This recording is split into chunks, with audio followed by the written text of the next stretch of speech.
Analysis we need to produce a 2-3 minute voice-friendly script based on the Reddit story. Must be conversational, with I statements, direct addressing. Outline setup, narrator explains breakup, friend knows feelings. Friend says me and him just fucked, i.e. they slept together. Narrator says it's joking, friend says okay, I'm over it. She says she used to like him, narrator says maybe. Then conflict, narrator feels upset, friend thinks it's fine. So emotional arc. We need to keep it short, 2-3 minutes, roughly 300-400 words. Let's aim around 350 words. We need to maintain storyline. Narrator, friend. Friend suggests they slept together, narrator upset. Friend thinks it's okay, question of overreacting. We'll include direct addressing to you maybe. Or speak as narrator, but we can say I and you to build rapport. Provide a conversational flow. Let's craft. We need to preserve key events.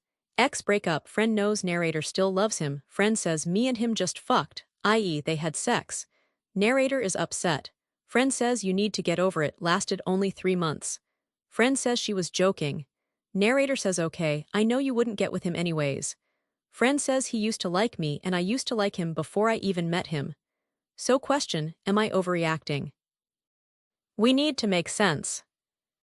Let's write a script. We'll keep it natural, let me tell you. We should maintain emotional arc. Setup of relationship, friend dynamic. Conflict, friend jokes about sleeping together. Resolution, narrator's feelings, maybe a reflection. Now produce story. Assistant final, let me tell you what happened. I broke up with my ex a few months ago. It was a short, 3-month relationship, but it still hurts. My friend knows that I still love him.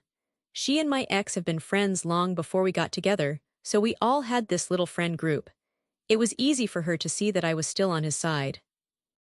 Then one day she casually said, me and him just fucked. I was so surprised, I asked her if she was serious. She laughed and said it was a joke. She kept saying I need to get over it. She said, you two only lasted 3 months. I told her, yeah, I know you wouldn't get with him anyway. She then said, he used to like me and I used to like him before I even met him. And she was laughing, like she was fine with it. I felt a lump in my throat. I am still hurt, and that joke just sent me back to the place where I first fell for him. She kept saying it was just a joke, that I overreacted. I told her I loved him, that I couldn't just wave it away. She said I should move on. She said it was all in the past, that she was joking, and that I was making a big deal out of nothing. I asked myself, am I overreacting? It felt like I was saying I was too sensitive. But the truth is, when someone I care about makes a joke that hits the raw nerve of my heartbreak, it's not a joke to me. I can't just ignore that I still feel something for him. And she is a friend, so I want to keep that friendship. But I also want to keep my feelings honest. So here's what I decided. I talked with her again. I said I appreciate her joking around, but the joke actually hurt. I asked her to be more mindful of my feelings. She agreed, and we set boundaries about joking about my ex. I am still working on getting over him, but I've learned that communication matters. And if you're in a similar situation, just remember, it's okay to feel upset. It's okay to ask for respect. It's okay to be honest about where you're at.